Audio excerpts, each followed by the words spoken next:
আজি আমি কাঠপাৰা বজাৰত সামগুৰি সমষ্টি কাঠপাৰা বজাৰত ৰকিবুল হুছেইন ডাঙৰীয়াৰ বিৰুদ্ধে প্ৰতিবাদ কৰা হৈছে। প্ৰতিবাদৰ কাৰণ এটাই, ৰকিবুল হুছেইনে সময়ে সময়ে কিছুমান লেতেৰা ৰাজনীতি আমাৰ মাজলৈ আনিছে। যেনেকুৱা ৰকিবুল হুছেইনে কিছুদিন আগত ৰকিবুল হুছেইন ডাঙৰীয়াই গৰুৰ মাংসৰে ভোজ খোৱাৰ কথা কৈ পেলাই গৰুৰ মাংসৰ প্ৰসংগ আছে। ৰকিবুল হুছেইন ডাঙৰীয়াই যিবিলাক নিকৃষ্ট ৰাজনীতি আমাৰ মাজলৈ ঠেলি দিছে, তাৰ বিৰুদ্ধে আমি তীব্ৰ প্ৰতিবাদ কৰিছোঁ।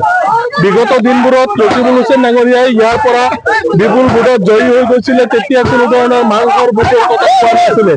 এইবাৰ ভাৰতীয় জনতা পাৰ্টিৰ উন্নয়নৰ প্ৰতি চাই পেলাই ৰাইজে ভোটদান কৰিছে আৰু বিপুল ভোটত ৰকিবুল হুছেইনৰ পুত্ৰ পৰাজয় বৰণ কৰাৰ পিছত ৰকিবুল হুছেইন এতিয়া মতি বিভ্ৰম হৈছে। ৰকিবুল হুছেইনে আবুল তাবুল বকি আছে। ৰকিবুল হুছেইনে আমাৰ সংখ্যালঘু জনতাৰ খাদ্য বস্ত্ৰ তেওঁলোক এইবিলাকৰ প্ৰতি ৰকিবুল হুছেইনক আমি ধিক্কাৰ দিছো।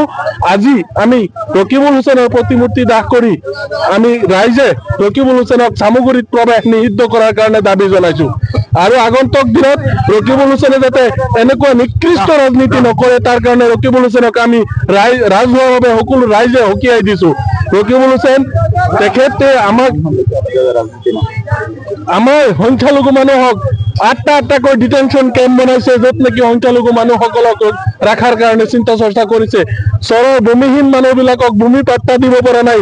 ৰকিবুল হুছেইনে কোনো ধৰণৰ উন্নয়নমূলক কাম চামগুৰিত সিদ্ধান্ত লৈছে, কেবিনেটৰ সিদ্ধান্ত। গতিকে আপোনালোকে কেবিনেটে প্ৰথমতে সিদ্ধান্ত লোৱাৰ কোনো কথাই নাছিলে। যেতিয়া নেকি ৰকিবুল হুছেইনে আমাৰ সভাবিলাকত গো মাংসৰ কথা টানি আনি পেলাই বিভিন্ন ধৰণৰ আবুল তাবুল কথা কৈ পেলাই এইটোত সহযোগ কৰিছে, তেতিয়া কেবিনেটে মানি লৈছে।